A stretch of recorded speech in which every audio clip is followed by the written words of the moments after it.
Family gatherings always felt like a performance for me, a stage where I never quite knew my lines. But that scorching summer afternoon, at my brother's annual backyard barbecue, the script veered into a cruel farce. It was supposed to be a celebration, a reunion, but it quickly devolved into a public dismantling of my life choices, fueled by the very people who claimed to love me. The laughter, sharp and dismissive, still echoes in my ears, a discordant soundtrack to a memory I can't shake. They thought they had me cornered, exposed, but they underestimated the quiet fury simmering beneath my composed surface. They had no idea the storm I was brewing. The smell of burnt charcoal and cheap beer hung heavy in the humid air, mingling with the sickly sweet scent of Aunt Carol's infamous pineapple casserole. I nursed a lukewarm sparkling water, trying to blend into the periphery as my brother, Mark, held court by the grill. His wife, Sarah, flitted around, her smile a little too bright, her eyes constantly scanning for any potential flaw in her meticulously curated party. My parents, Eleanor and Robert, sat perched on patio chairs, observing the scene with the detached air of royalty overseeing their subjects. Lena, still single, I see? My cousin, Jessica, sauntered over, her voice dripping with mock sympathy. She hitched her heavily pregnant belly to the side, adjusting the strap of her sundress.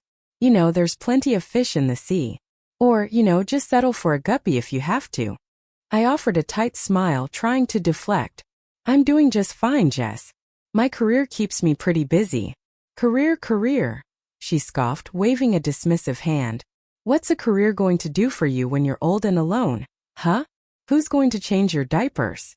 She nudged her husband, David, who chuckled obligingly, his eyes already drifting back to the football game blaring from a portable speaker.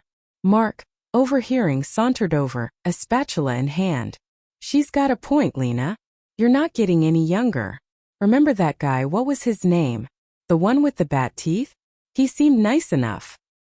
He grinned, nudging me playfully, but his eyes held a glint of genuine amusement at my expense.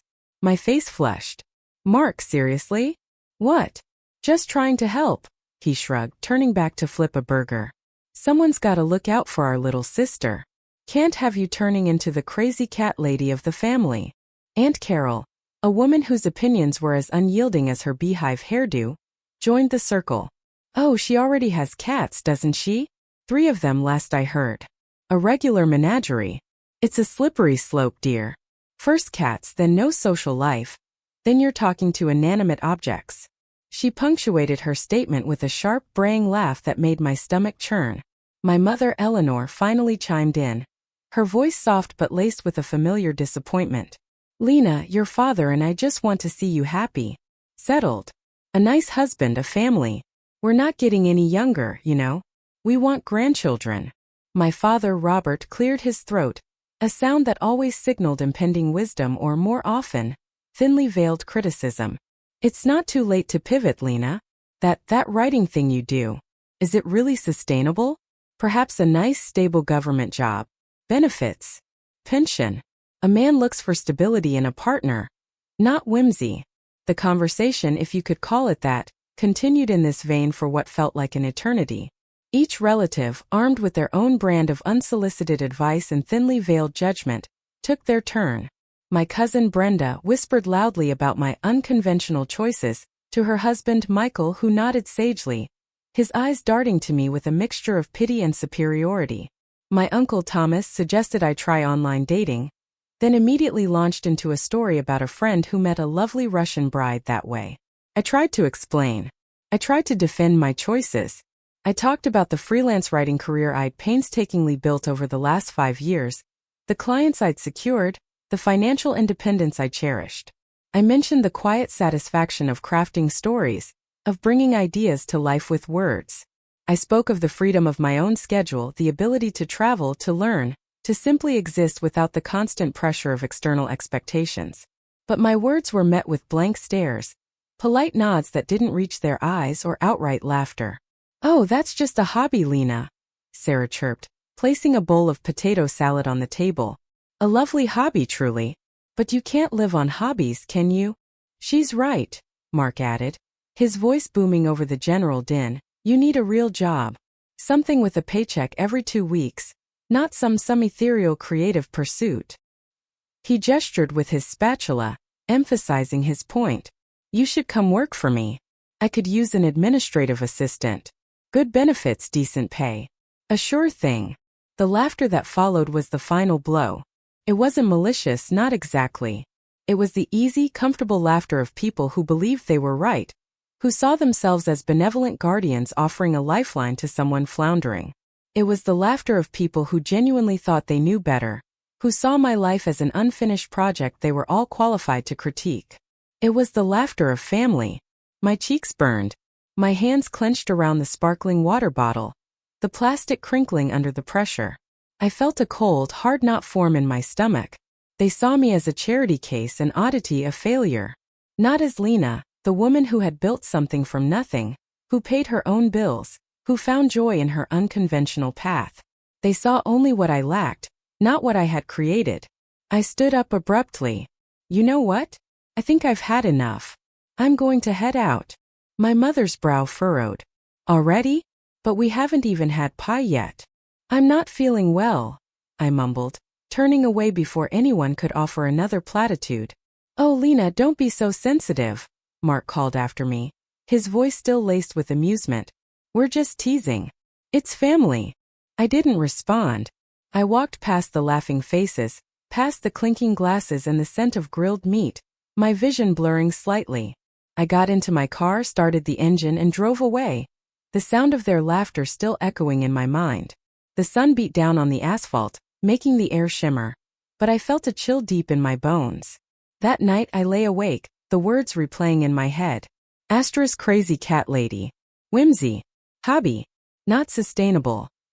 Asterisk each one a tiny knife twist. I stared at the ceiling, the anger and humiliation slowly solidifying into something cold and resolute. They thought they had me figured out. They thought they knew my worth or lack thereof. They were wrong. The next morning, I woke with a clarity I hadn't felt in years. The sting of their words hadn't faded, but the shame had. In its place was a quiet, burning determination. I made coffee, strong and black, and sat at my desk, the one I'd built myself from reclaimed wood. I opened my laptop, the screen glowing in the dim morning light. I had been working on a personal project for months, something I'd kept under wraps, even from my closest friends. It was a novel, a historical fiction piece set in a small, forgotten town, weaving together themes of resilience, hidden strength, and the quiet power of women who defied societal expectations. It was my heart poured onto the page, my escape, my secret. I'd been querying agents for a few weeks, bracing myself for the inevitable rejections, the slow, arduous path of publishing. But yesterday's barbecue had changed something. It had stripped away any lingering self-doubt, any fear of failure. It had replaced it with a fierce, unwavering belief in myself and my work. They wanted stability? They wanted a real job? They wanted me to pivot? Fine. I would pivot, but not in the direction they expected. I opened my email and found a new message. The subject line made my breath catch in my throat. Offer of representation. Agent's name. My hands trembled as I clicked it open. It was from Sarah Jenkins, a senior agent at one of the top literary agencies in the country. She loved my manuscript. She saw its potential. She wanted to schedule a call. A slow, triumphant smile spread across my face. This wasn't just an offer. It was a vindication. It was a quiet rebellion. I spent the next few weeks in a whirlwind of calls with agents, negotiating contracts, and refining my manuscript. Sarah Jenkins was a force of nature, her enthusiasm infectious. She saw the story, the characters, the world I had built, and she believed in it fiercely. The process was exhilarating, terrifying, and utterly consuming. I didn't breathe a word to my family. The memory of the barbecue still fresh. I knew their reaction would be a mix of skepticism and dismissiveness, perhaps even a demand for a cut of any future earnings. They wouldn't understand the years of quiet dedication, the countless hours, the sacrifices. They would only see the sudden, unexpected outcome. Then came the second email 2 months later. The subject line simply read, "Amazing news." My heart hammered against my ribs. Sarah had secured a publishing deal. Not just any deal, but a significant 2-book deal with a major publishing house. The advance was staggering. More money than I had ever seen in my life. More than Mark made in a year. Certainly more than my parents believed a whimsical pursuit could ever generate. I sat there staring at the numbers on the screen, a strange mix of euphoria and disbelief washing over me. This wasn't just a victory. It was a seismic shift. My life, the one they had so gleefully dissected and dismissed, was about to change irrevocably. The book release was scheduled for 6 months later. Sarah, my agent, advised me to keep a low profile until then, to let the publishing house handle the marketing and publicity. But I knew I couldn't keep it a secret from my family forever. The book would be everywhere. My name would be on the cover. And the story itself, while fictional, drew heavily on themes of family expectations and finding one's own path, something I knew would resonate, perhaps uncomfortably, with them. The annual Christmas dinner arrived, a month before my book's official launch. The air was crisp, the house decorated with twinkling lights and the scent of pine. My mother had outdone herself with the roast, and my father, for once, seemed almost jovial. Mark and Sarah were there, Jessica and David, Aunt Carol, Brenda, Michael, Uncle Thomas. The whole familiar cast of characters. I walked in, a small gift bag in hand, and immediately felt the familiar tension. My mother greeted me with a peck on the cheek. "Lena, dear. You look well. Still writing your little stories." Her tone was saccharine, but her eyes held that familiar, probing look. "Yes, Mom. Still writing." I offered a tight smile. "Good, good," she said, turning to fuss with the tablecloth. "It's important to have hobbies." Mark clapped me on the back a little too hard. "So, Lena, any hot prospects on the horizon? Or are you still just dating your laptop?" He winked at Sarah, who giggled. I took a deep breath. "Actually, I have some news." The room quieted slightly. A few heads turned. My father, polishing his spectacles, looked up. "Oh? Do tell, dear." "Finally decided to get a proper job." My gaze swept across their faces, each one reflecting a different shade of curiosity, skepticism, or outright amusement. This was it. The moment I had anticipated, dreaded, and secretly longed for. "My book is being published next month," I stated, my voice calm, steady, belying the rapid thrum of my pulse. Silence. Absolute total silence. The clinking of cutlery stopped. Aunt Carol mid-chew froze, a piece of cranberry sauce clinging to her lip.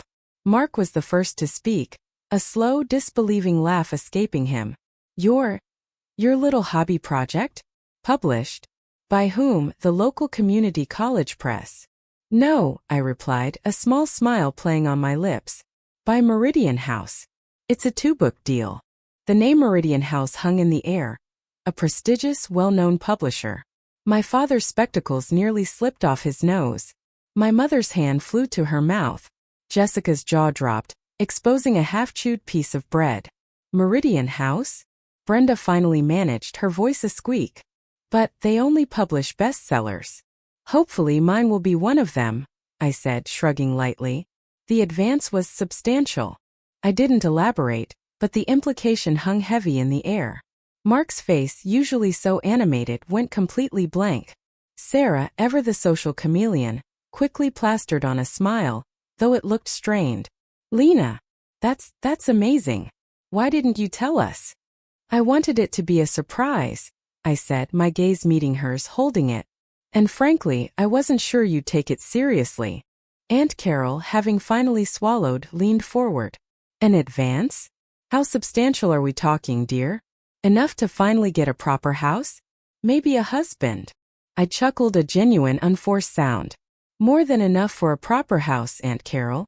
As for a husband, I'm still enjoying my own company." My father cleared his throat, a different sound this time, less commanding, more bewildered.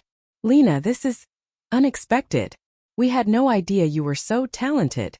"Well, you never really asked," I pointed out gently, but the words carried a subtle sting. The conversation that followed was a stark contrast to the barbecue. The laughter was gone, replaced by a stunned silence, then a flurry of questions. But these questions weren't dismissive. They were laced with a new kind of respect, even awe. "So what's it about?" David asked, his usual football-induced stupor replaced by genuine interest. "It's a historical fiction set in the early 20th century." I began, and for the first time I felt truly seen, truly heard. As I described the plot, the characters, the themes I'd poured my soul into. They listened, rapt, their usual interjections absent. My mother, her eyes wide, finally spoke. "Arlena, a published author. Your grandmother would have been so proud." "I think so too, Mom," I said, and for a moment, a genuine warmth softened the edges of my heart. But the memory of their laughter still lingered, a phantom echo. As the evening wore on, the initial shock gave way to a strange, almost awkward enthusiasm. Mark, who had suggested I become his administrative assistant, was now asking for signed copies for his important clients. Sarah was gushing about how she always knew I had it in me. Jessica, still wide-eyed, asked if I could get her a pre-release copy. The shift was palpable, almost comical in its abruptness. The condescension had vanished, replaced by a thinly veiled scramble to associate themselves with my success. They no longer saw me as the floundering single woman with a whimsical hobby. They saw Lena Carter, the published author, the one with the significant advance, the one with the potential bestseller. I navigated their sudden interest with a quiet grace, answering their questions, accepting their belated congratulations. But inside, a cool detachment remained. I appreciated the recognition, yes, but it felt hollow, tainted by the memory of their earlier dismissal. It wasn't about me anymore. It was about my book, about my success. The book launched a month later. It was an immediate sensation. My agent, Sarah, had been right. The story resonated with readers. It shot up the bestseller lists, garnering rave reviews from critics. I went on a whirlwind book tour, doing interviews, signing copies, meeting readers who connected deeply with my characters and their struggles. My family, of course, followed every development. My mother clipped every review. My father proudly displayed my book on his coffee table. Mark posted incessantly on social media about his talented sister. They called me constantly, their voices now filled with admiration, their conversations peppered with requests for tickets to my readings, signed copies, or simply to bask in my reflected glory. One afternoon, a few months after the book's release, I received a call from Mark. "Lena. Hey, amazing news, right? Another week on the bestseller list," he boomed, his voice overflowing with excitement. "It is, Mark. It's wonderful. Listen, I was thinking," he continued, his tone shifting to something a little more hesitant, a little more calculated. "You know how Sarah and I have been planning that big kitchen renovation? It's just so expensive, and with the kids' private school fees."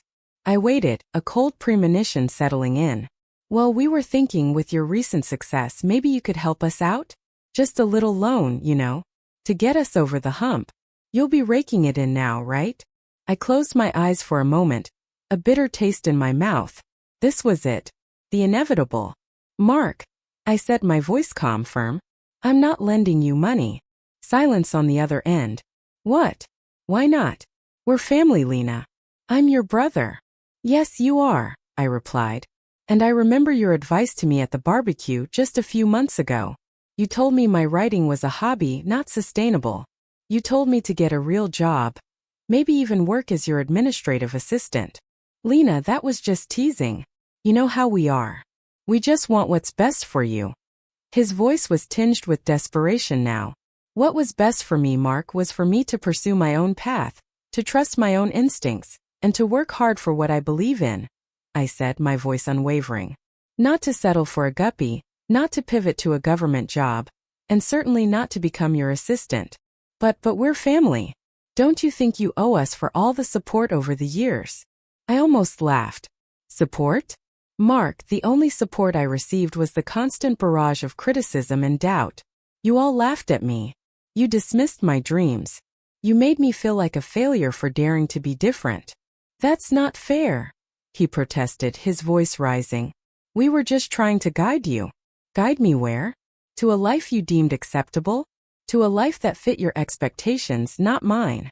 I paused, letting my words sink in. "I built this success on my own, Mark.